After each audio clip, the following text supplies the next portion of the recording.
Depuis la saison 1999-2000, 76% des équipes qui ne sont pas en série à l'Action de grâce américaine ne participent pas aux séries à la fin de l'année. Puis là, on est à l'Action de grâce. Mais cette année, ce pourcentage-là, ça ne veut pas dire grand-chose. Pourquoi? Parce qu'en ce moment, dans l'Association de l'Est, il y a seulement 3 points. 3 points qui séparent la 4e place de la 14e place.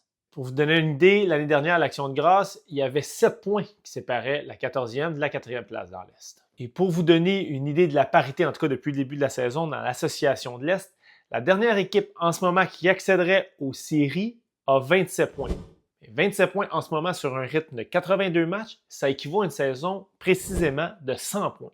L'année dernière, le Canadien a été la dernière équipe à se classer pour les séries dans l'Est avec une récolte de 91 points. D'ailleurs, le Canadien a déjoué les pronostics la saison dernière. C'est une des 2 équipes dans l'Est qui n'était pas en série au moment de l'Action de grâce qui a finalement participé aux séries. L'autre équipe, c'est les Sénateurs. Et les équipes qui ont été larguées pour faire de la place aux Canadiens et les Sénateurs, c'est les Rangers et les Bruins. D'ailleurs, comment ça se passe chez le Canadien depuis le début de la saison? Je pense qu'on peut dire que c'était un début de saison en 2 temps. Au rayon des bonnes nouvelles, évidemment, tu as Nick Suzuki, Cole Caulfield, Lane Hudson, tu as Ivan Demidov aussi, tu as Noah Dobson, tu as Mike Madison aussi. Regardons à quel rythme produisent les meilleurs joueurs du Canadien depuis le début de l'année. Nick Suzuki, rythme de 97 points. Cole Caulfield, 48 buts, 86 points. Ivan Demidov, 67 points. Une recrue.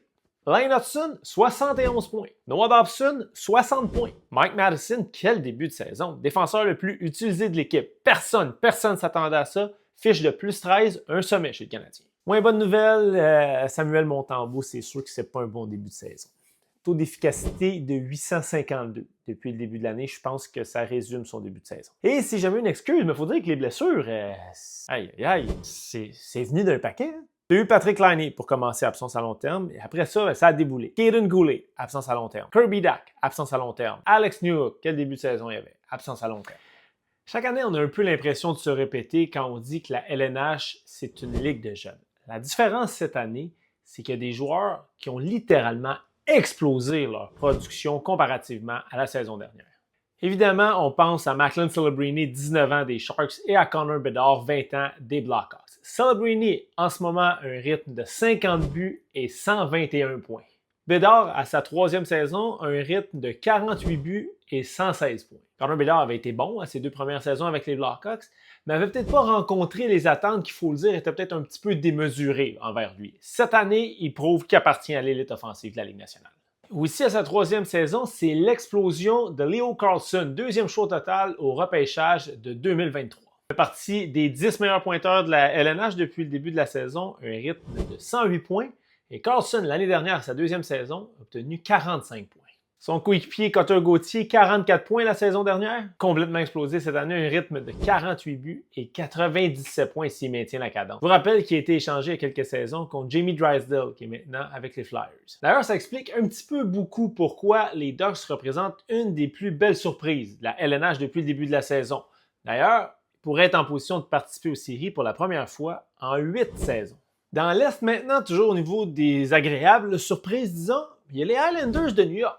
Avouons-le, on était tous un peu sceptiques quand Mathieu Darche, quand il a été nommé directeur général de l'équipe, affirmait qu'il ne voulait pas reconstruire les Islanders, mais en même temps échanger Noah Dobson. On se demandait un petit peu où est-ce que cette équipe-là s'en allait. Ça, c'est parce qu'on ne savait pas à quel point Matthew Schaefer était bon. On savait qu'elle allait être bon, évidemment. C'est un premier choix total au repêchage. Est-ce qu'on savait qu'elle allait avoir cet impact-là pour un défenseur de 18 ans dans la LNH? Absolument pas. 15 points en 23 matchs, 7 buts pour Matthew Schaefer depuis le début de la saison, un temps d'utilisation de 23 minutes. C'est de loin le défenseur numéro 1 des Islanders. D'ailleurs, il pourrait devenir seulement le 4e défenseur de 18 ans de l'histoire de la LNH à réussir au moins 40 points, évidemment, à sa saison recrue. On n'est plus vraiment dans le domaine de la surprise, mais l'Avalanche. Peux-tu parler de l'Avalanche? L'équipe est vraiment dans une classe à part depuis le début de la saison, avec seulement une défaite en temps réglementaire. Dans les 10 dernières saisons, le mieux qu'une équipe a été capable de faire à la date de l'Action de grâce a été 3 défaites en temps réglementaire. Si l'Avalanche poursuit sur son rythme des 22 premiers matchs, l'équipe va terminer avec une récolte de 137 points. 137 points, ce serait 2 points devant l'édition 2022-2023 des Bruins qui avaient récolté 135 points et qui avait ainsi établi un record de la LNH. On le sait, Colorado est guidé par ses deux grosses vedettes à l'attaque. D'abord Nathan MacKinnon qui vise un premier trophée Art Ross après avoir terminé au deuxième rang des pointeurs ces 2 dernières saisons. Et à la défense, il y a Cale Makar. On peut tout de suite régler ce cas-là. Là. À moins d'une blessure, Cale Makar va gagner un 3e trophée Norris, un 2e de suite. Donc, t'as l'Avalanche qui est en haut. Puis en bas, t'as les Maple Leafs. Peut-être que c'était pas Mitch Marner le problème. Il est bon, Mitch Marner. Malgré les excellentes saisons jusqu'à présent de John Tavares et William Nylander, même Matthew Knies, les Leafs connaissent un début de saison épouvantable au dernier rang dans l'association de l'Est. Et depuis la saison 1999-2000, à l'Action de grâce, des équipes qui étaient au dernier rang dans l'Est, qui sont parvenues à faire les séries à la fin de la saison, seulement eu 2 équipes. Les Capitals en 2007 et le Canadien la saison dernière. Et dans l'Ouest, t'as les Oilers. Les Oilers, c'est assez rare qu'ils connaissent un bon début de saison. En fait, cette année, la 4e année de suite, l'Action de grâce, les Oilers ne sont pas dans le portrait des séries. Faut pas paniquer, parce qu'on le sait, ils ont atteint la finale de la Coupe Stanley lors des 2 dernières saisons. Mais là, à un moment donné, ils vont finir par se brûler. Et malgré certaines déceptions dans la LNH, il n'y a toujours pas un entraîneur-chef qui a perdu son emploi depuis le début de la saison. Il y a quand même des entraîneurs qui ont été capables d'attirer l'attention, par exemple.